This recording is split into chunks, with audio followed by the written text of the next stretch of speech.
I'm only going to read one verse this morning, and good thing about that, I think, is just this. It's right at the very beginning of the Bible, so you don't have a hard time to search for what we'll be looking at. Found in the book of Genesis, chapter 1, as I said, and it's verse number 1, so that even makes it easier to find. It says this there, in the New International Version of the Bible: "In the beginning, God created the heavens and the earth." That's simple enough, isn't it? What are the key words for our purposes this morning in this passage of Scripture? Those first three. In the beginning. Can you say that back to me? In the beginning. In the beginning. That's what we're talking about this morning. Now, if you might have already guessed, just from that little bit of a statement, today I'll be talking about some apologetic issues. I like to talk about apologetic issues every now and again, particularly in the realm of science. Now, I'm no expert in science. I'm not a scientist or anything like that. But my brain does work. And I think for the most part, I can say without a shadow of a doubt that your brain works. I think I can speak for everyone. Anyone out there would say, "Not me, Pastor." I think my brain works. I think your brain works, and I think that I can understand, certainly within certain limits, when an argument has been made and when it hasn't. You know, that's not all that hard, I think, to apprehend. It either is a conclusion of premises. It either follows logically. The case has either been made or it hasn't been made, and I think we can understand those kinds of things. Now, in talking about apologetics, and especially talking about something like the beginning, very important topic, of course, I just wanted to let you know, for perhaps your own edification and for your own help when you get out the double doors at the end of the day, that there are some very good sources out there who are scientists and who know what kind of conclusions can actually be made on the basis of evidence and discoveries in various fields of science. Why do I say this, or why do I even make that point? Well, if you listen to, sometimes I would say, the public press, the general kind of information that's available, even if you look at what you get from public school curriculums, you would think that there's absolutely no basis for belief, that there's absolutely no basis for Christianity, that there is, in fact, something that has disproved it utterly, and all that it's good for is the trash heap of history. I want to say to you that that is not at all true. Not even close. Amen. And there are, thankfully, some folks that are in the fields of study that can follow the arguments and the evidences, and to synthesize those things and to communicate them to people like you, people like me, and help us to understand what actually can be said and what really can't be said. And I thank God for those people. There's a couple that I'll mention today, right now, just in case this inspires you to do some work and research after you get out the doors. Let me just suggest to you some folks that I think you would find very helpful to look into. One of those is a local fellow, biochemistry professor from Lehigh University. His name is Michael Behe, and he's written a couple of books dealing with Darwinian evolution for the most part that are fantastic, and I highly recommend them to you.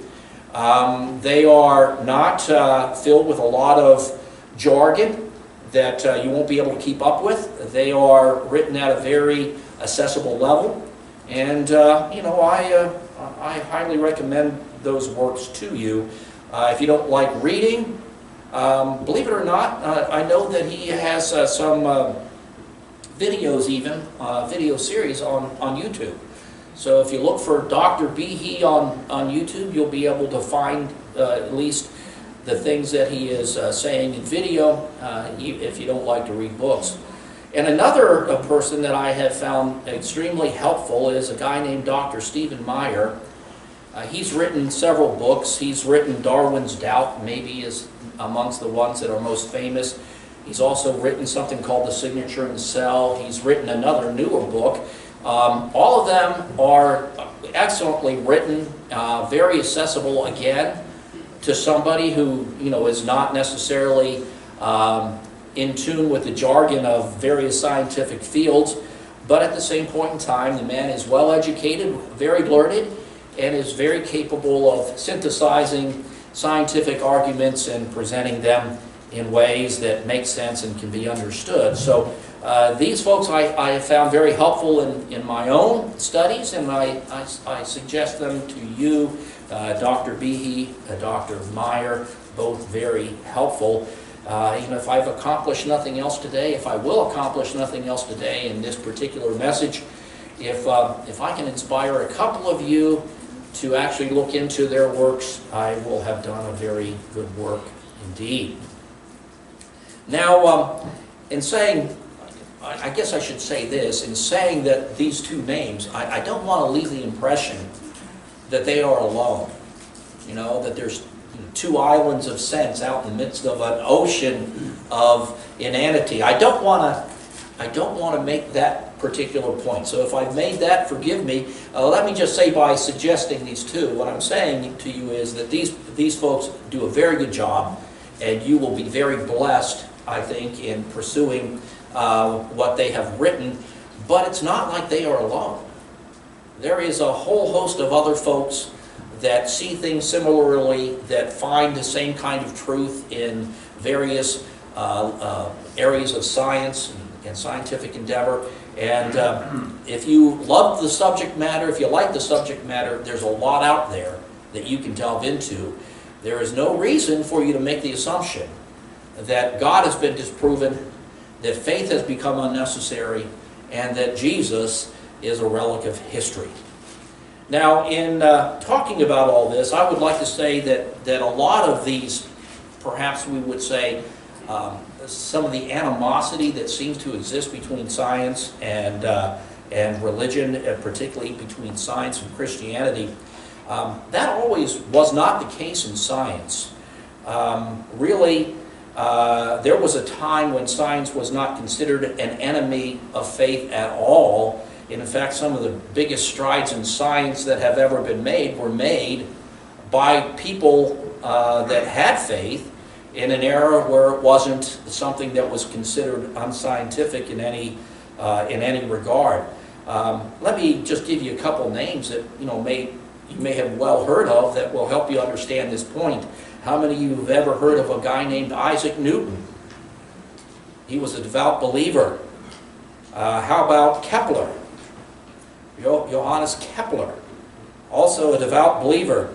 Now this is for those of you who like the arcane realms of chemistry. How about Boyle? Okay, also a devout believer.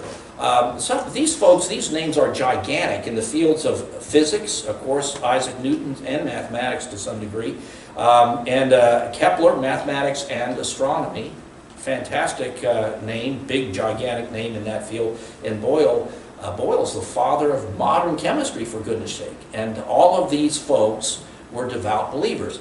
They were making tremendous real strides, practical strides in their fields of endeavor, and their belief in God, their belief in Christ in particular, did not cost them at all in making those kinds of understandings. And if you look through history the history of science in various fields, you'll find there's all kinds of people that are like that. Folks of faith, folks of sincere belief in Christ, that did not find it a hindrance or in any way something that kept them from stretching forth and making new grounds in discovery and understanding. So the thought that somehow or another God is a wet blanket, the belief in God is a wet blanket anyhow, for scientific discovery is just not proven by history. It's not proven by facts. It's something that people say, but it really doesn't hold up when you look at what has actually happened in various kinds of fields. Now, I said that science wasn't always antagonistic toward belief in God. That really is something that's very modern. I would say that after after the onset of Darwin, after the new synthesis in the last century, we see that materialism became the god of science. And when materialism became the god of science, the god of creation was scorned and dismissed. And because that is particularly so in the academy and in the areas of scholars and professors and laboratories and various other areas where discoveries are attempted to be made, basically as a result of what's come after the Darwinian revolution, Jesus has been given his baggage and told to hit the road, Jack. Has it been justified? No, it hasn't been. And really it was only able to be upheld because of things we didn't know. I want to say, and I think by the time, this is only the first message in the series, there's going to be at least 2, maybe 3, depending on how much I get through today and how much I get through next week. But I would say, at least from my standpoint looking in, that Darwin has been entirely disproved at this point in time. That there is no good basis to believe that Darwinian thought actually expresses anything remotely that ever happened in real space and real time. Why? Well, because he didn't understand things. He did not know about genetics. He did not know the fine points of biochemistry. He was not familiar with the fossil record in depth and detail over a long period of time. And basically, all the various kinds of discoveries that have been made in these various fields has so undermined the theory of Darwinianism that in our day and age, even though it's very difficult to do it, it's like there is a cabal of unbelief out there. And it is in a conspiracy to try to suppress the truth. Again, for all of you Wednesday night folks, does that sound like something we read in the book of Romans? Sure, it comes right out of Romans chapter 1, right? That the wickedness of man is dedicated to suppressing the truth about God. We see that working in the academy. That is for absolute certain. Don't want to get down on higher education at all. I've been to college myself. Many of you as well have been to college, and some of you have multiple degrees, and I applaud you for your diligence and your hard work. I wish that I could say that my degrees were the result of hard work, but I can't make that claim. But nonetheless, what I'm basically saying in saying all of these things is that despite the cabal, despite the almost ubiquitous denial of things not Darwinian in the realm of scholars, it really is something that is coming under assault by the accumulation of understanding and discovery that has happened over the last 50 years in particular. What it comes down to really in all of this is that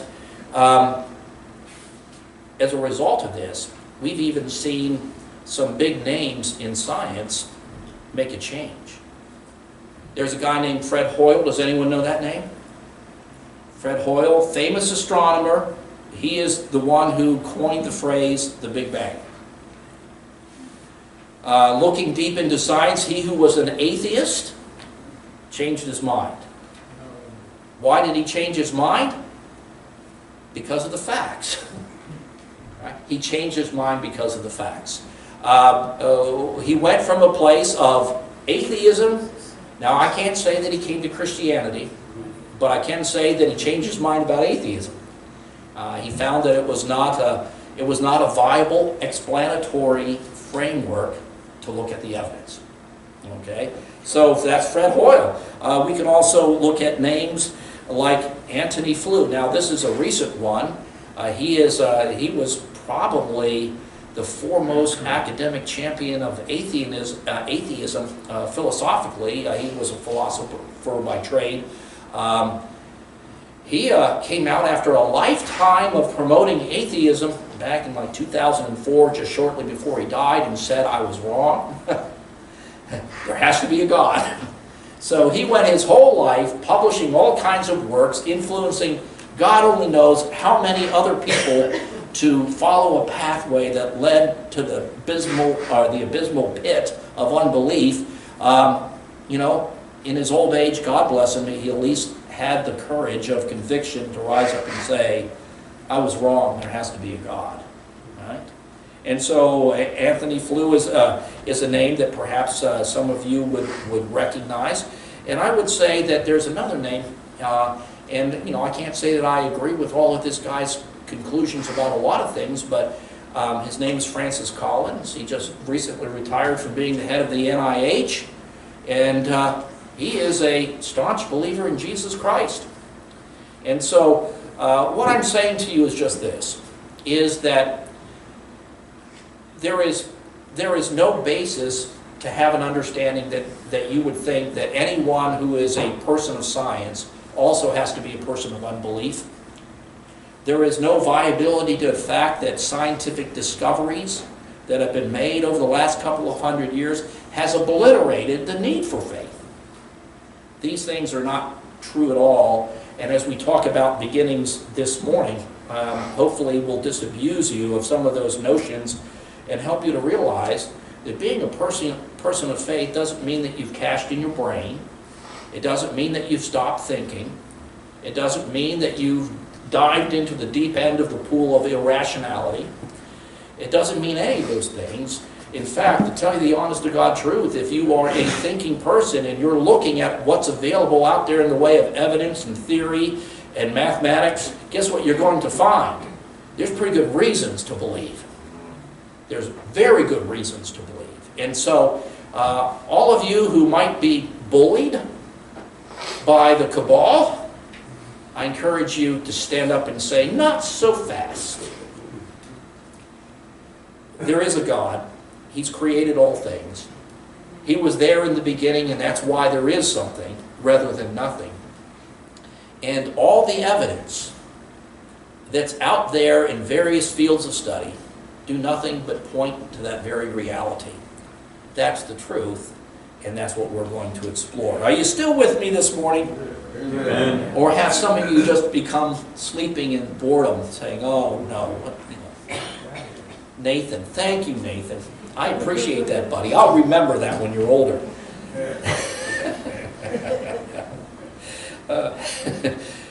It'll say on my tombstone, in regards to me as a preacher, didn't awaken the world, but he sure could put to sleep a baby.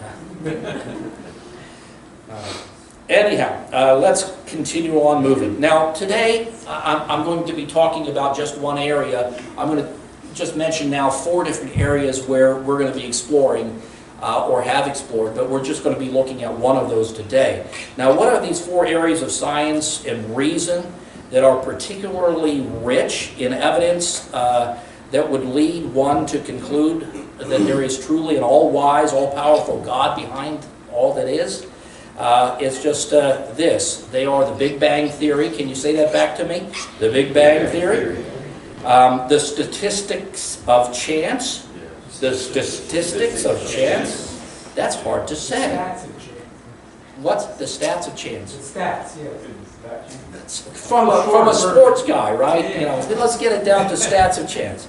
It sounds more scientific to say statistics, though. The statistics of chance. The information of the DNA code. Can you say that back to me? The information of the DNA code. And then finally, the existence of logic and mathematics. The existence of logic and mathematics. I should have gotten you for that part, right?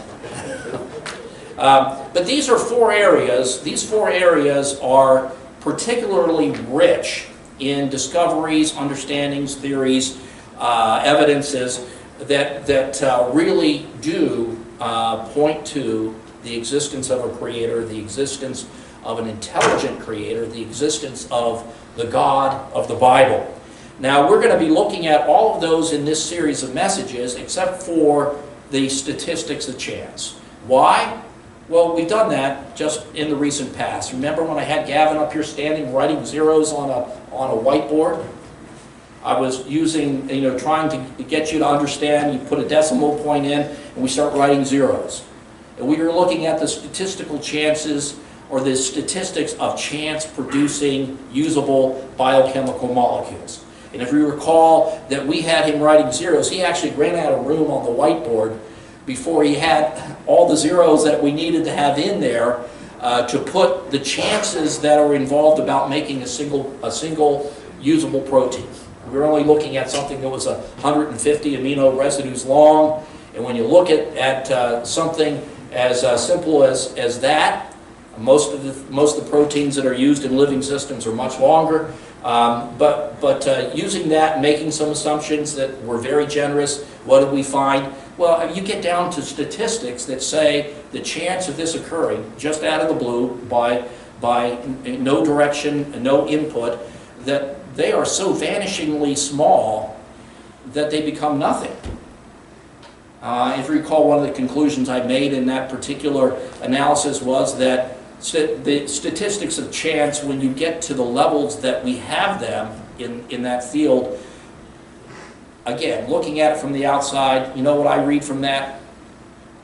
There was not a chance of things happening in an undirected fashion. There wasn't a chance that things just, got together and began to work themselves together and got more information and more information in them over time. There's not a chance that it ever happened. It's impossible. It could never have happened. It never did happen. Something else happened.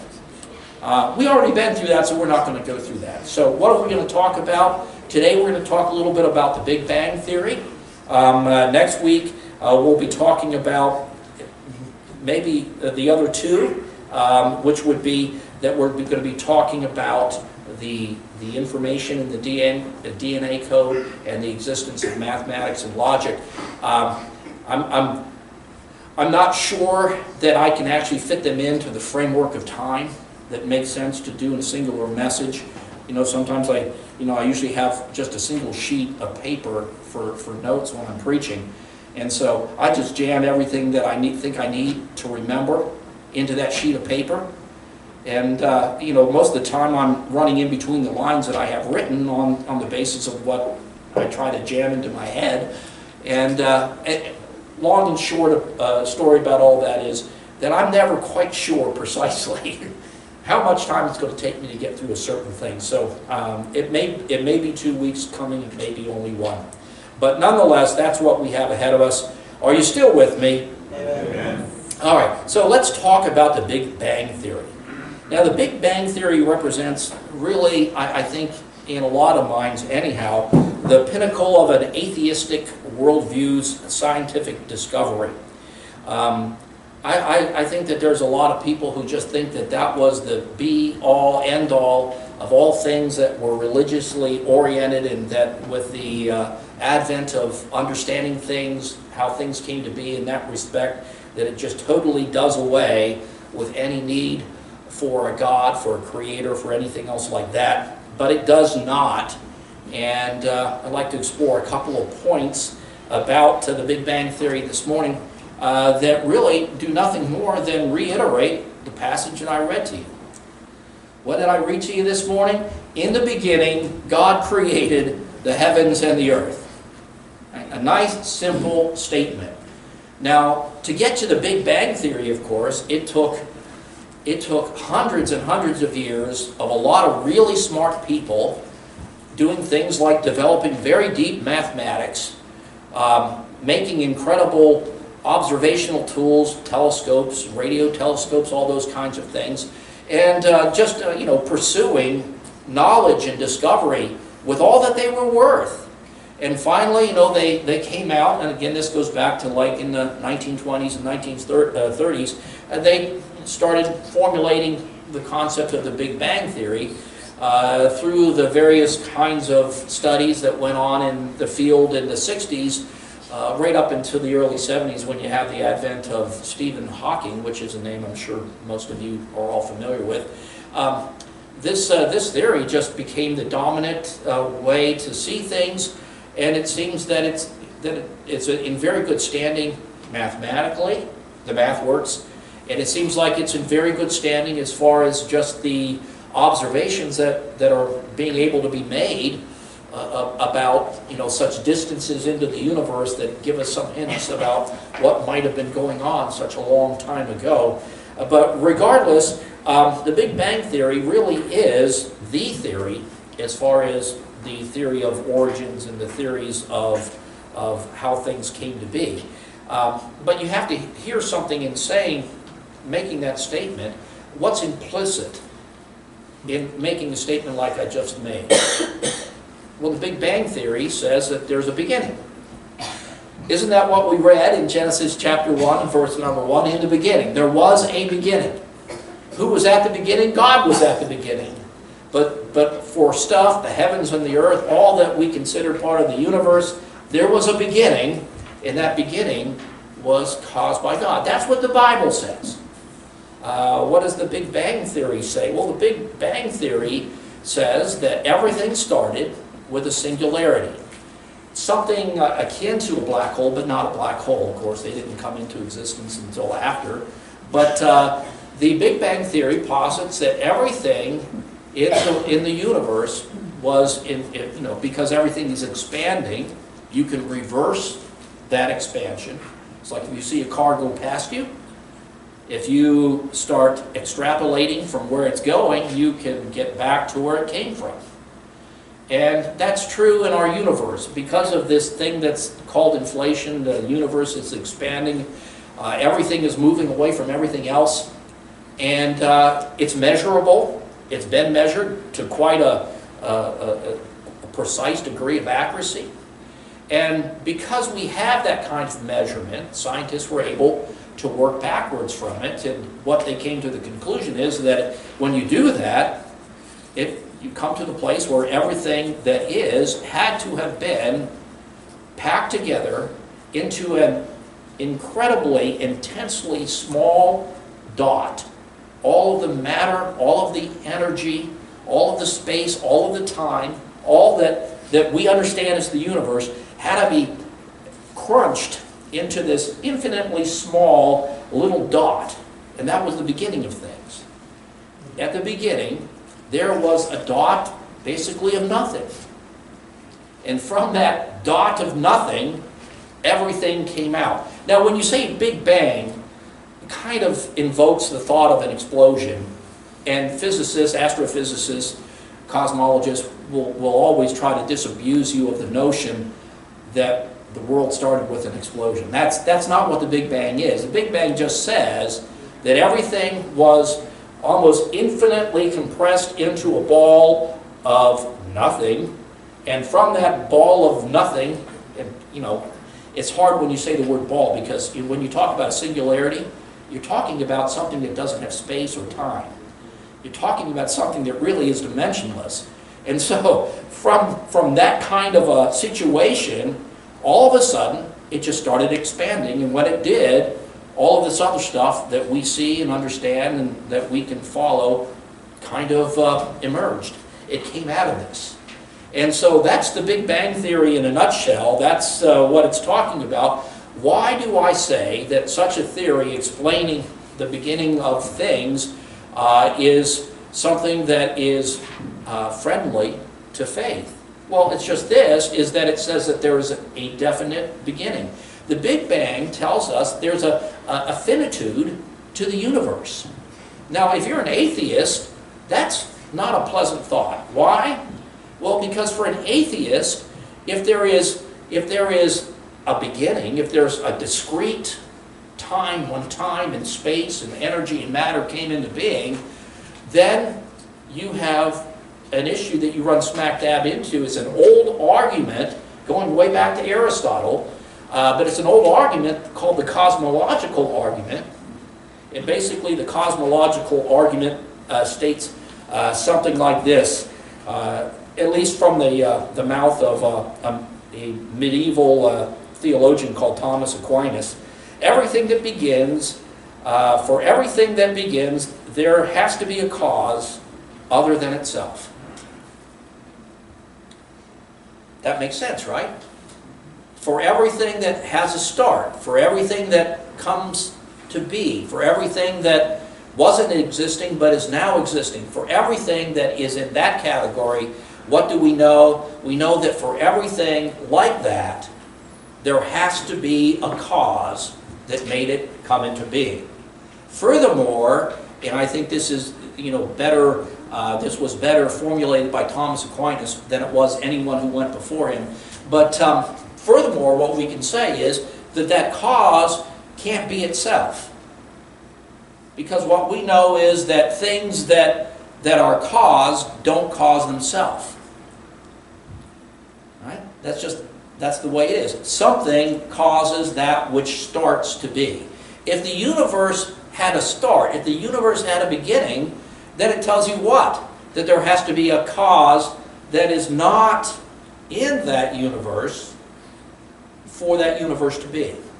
Now I said that in that singularity, we don't have space, we don't have time, we don't have energy, we don't have matter. None of those things are discrete or distinguishable.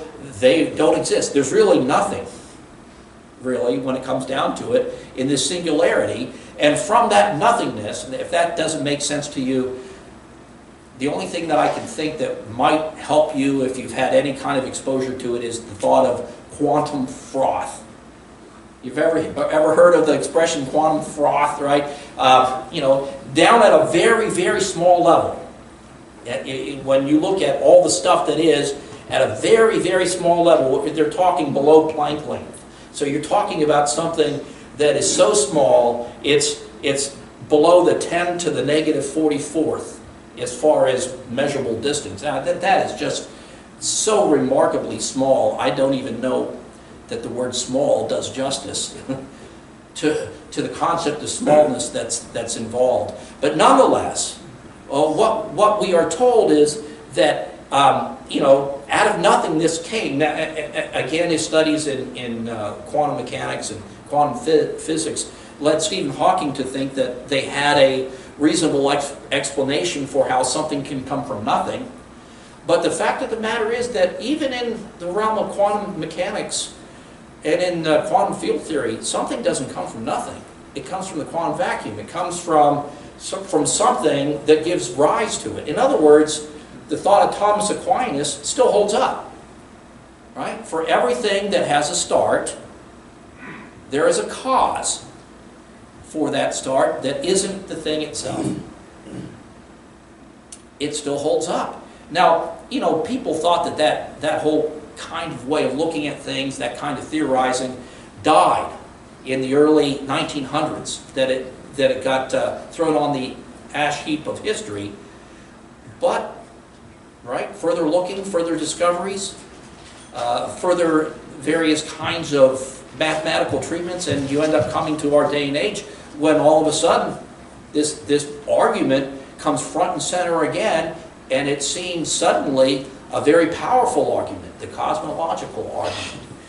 This cosmological argument, in looking at the fact that the Big Bang points to a beginning, says that you have to explain what began the beginning. What sparked the start? What gave rise to that which wasn't there before, but obtained and became afterwards? What is the start? What started all of this? Now, furthermore, I think that in the Big Bang Theory, one of the things that it helps, or doesn't argue with at least, the notion of faith is just this concept of out of nothing. Now, I read that verse to you out of Genesis chapter 1, verse number 1 today. And that verse has been taken as, from theologians way back through time, all the way back to the early days of theologians talking about things from a Christian perspective. There was this doctrine called creation ex nihilo, and that is creation out of nothing. The Bible seems to tell us, in that very verse that I read to you this morning, that this is the nature of how things came into being. There was nothing, and God said, "Let there be," and then there was something. In other words, nothing gave rise to something. And the thing that caused that to happen was the command of God. God spoke, God had a will, God brought into, by whatever majesty that he has at his command, brought into being all that is. Everything out of nothing. Why is the Big Bang something that pats that on the back? Well, because ultimately, especially from the work of Stephen Hawking, that's where the Big Bang kind of settled and landed. That when push came down to shove, everything goes back, it's all getting smaller, getting tighter, more tightly confined. Forces are not spreading out and becoming different, but are coalescing and becoming something that is, I don't even know how to imagine what physicists tell us about what forces were like in the early universe. But nonetheless, everything goes back, it's getting tighter and tighter until you get to what? The singularity, which is basically nothing. Does that sound like the Bible? Yeah. So in two strong points, the Big Bang Theory, which is the commonly held belief amongst astrophysicists and cosmologists, in two ways, that theory basically gets you back to Genesis chapter 1 and verse number 1. There is a discrete beginning, and it came out of nothing. Is it any wonder that that's what we discovered when we looked really hard? That there was a beginning, and that it came out of nothing. Now, I'm not in a position to make the claim, but nonetheless, it kind of dawns on me that even within all of this quantum mechanics and trying to understand the weirdness that's part of it, I mean, you're basically at a really small level of space and time, you have a froth in which things are just popping into existence out of nothing constantly. Usually in paired particles that annihilate each other, and so you don't have constant creation, but at the same point in time, you do have the possibility of something coming into existence. Maybe an electron, maybe some other particles, quarks and gluons and all of those kinds of things.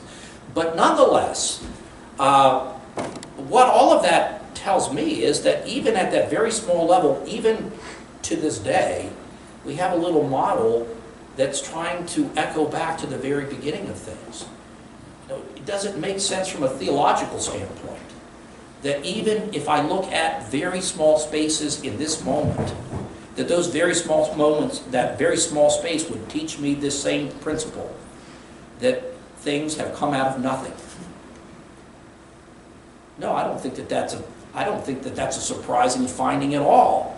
In fact, I would say that I would expect that. If I was a Bible-believing Christian, if I was a person who was serious, taking God seriously as the Creator, if I was looking at the fact that everything is sustained in its existence by the will of God, not just what God did sometime in the past, but the Bible teaches us that right to this very moment, things are sustained for one reason. God is sustaining them by His will. Right? So, is it any wonder that when you look at the very smallest things that, we can't look at them, but I'm using that word metaphorically, but when you look at the very smallest aspects of existence, of creation, what do you find? The same message in Genesis chapter 1, verse number 1. God is creating out of nothing.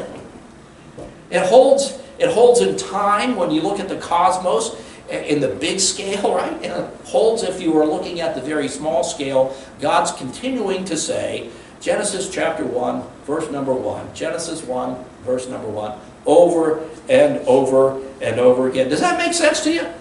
Now, like I say, that's just a little speculation on my part. I have no business speculating about such things, but yeah, what the heck, it's always fun to speculate. Sometimes when you hear the speculations of folks that supposedly have a lot of knowledge behind them, sound just as foolish as anything that this country preacher can say from behind his pulpit. Anyhow, so what are we looking at here in regard to the Big Bang? Well, it seems to me that after all of that effort, after all of those struggles, all those mathematicians and physicists and astronomers, you know, some of them were working in little study carrels in some dank basement, you know, morning and noon and night trying to figure out things. Some of them were lost in some, you know, mountaintop looking through a telescope trying to figure out things. Some were in some other place just stretching endless hours upon endless hours trying to understand, trying to figure out. And all the while, they were running on the assumption that we don't need God, we don't need God, we don't need God. Finally, they get to the place where they can put something together that is some kind of a synthesis that actually seems to answer the question, where did we come from? Where did everything come from? And at the end of all that journey, at the end of all that travail, at the end of all of that effort, at the end of, well, let's call it a hike, at the end of that hike, where do they find themselves? They walk into a room and they find a theologian sitting behind his desk saying, I told you so. I told you so. That's where we are today, it seems to me, from just that which goes into all of the theorizing about the Big Bang, is that all it does, at best it seems to me, all that it does is get you to Genesis chapter 1, verse number 1. And what do we say in response to that? Tell me something I don't know. Right? Tell me something I don't know. I can't do the mathematics of quantum physics. Actually, there's not that many people that can. Right? But, tell me something I don't know. In the beginning, God created. That's something that we can take by faith, and something that all the scientists who refused to take it by faith over the last few hundred years suddenly are coming square before the reality of it and don't have a whole lot of places to hide. Now, I should say this just by way of disclaimer, is that there is a popular basis in science today to try to deal with that, and it's called the multiverse. You've heard of the multiverse, right? What can I say about the multiverse? Let me see if I can get this out and not get myself tongue-tied in getting it across, right? The multiverse deals with something that is unseeable, right? Something that is unprovable, something that is not disprovable, something that has no way to be apprehended. You say, well, you know, they're suggesting it, so that can't be true, can it? Yeah, it is true. You know, do some reading on the theorizing that goes into that, whether you're doing it from like a string theory and that approach, or whether you're doing it from someone looking for some cosmological explanation. The fact of the matter is they still get to the same point at the end of the day, right? We have to assume that all of this information, all of this order that came into our universe, that had a start, that had a discrete beginning, that all of that happened because it leaked into this existence by something that is unknowable, unprovable, not disprovable, something that is beyond our apprehension. Wait a minute. Is it not? Is that not a description of God? Yeah, it is. Is God unprovable? Is God provable? Is God knowable? We can through Christ, but do you understand the point that I'm making? Is God apprehendable? Not to human beings, right? I mean, God, what we have from God, we have on the basis of grace. We haven't discovered it. We haven't bullied our way to it. I mean, it's God just taking pity on us and letting us know. Right? So after all of that work, what do you get? I mean, it just keeps on coming back to the same point, does it not? Genesis chapter 1, verse number 1. So what am I saying to you today, this morning, in regards to the subject matter of apologetics in general, and specifically about the Big Bang? I don't see anything about the Big Bang that is a threat to belief. I don't see anything about the Big Bang that would necessitate unbelief. I don't see anything about the Big Bang that in any way, shape, or form could be used by an unbeliever to somehow or another justify their unbelief. It's just not there. Those of us who believe say, yeah, Pastor, you talked for however long I've talked today, and you know what? Same thing with all those other dudes. It just gets back to this point, Genesis chapter 1, verse number 1. You read it at the beginning. You should have just shut the Bible and walked out. Maybe I should have. But hopefully this little journey that we've taken together this morning on this particular subject matter helps you to understand. Don't be bullied by the unbelievers. I got to tell you that by the time we get done with this, I'm going to tell you this right now, just so you know. By the time that we get done with this, it is more foolish to believe what they believe than it is to believe what we believe.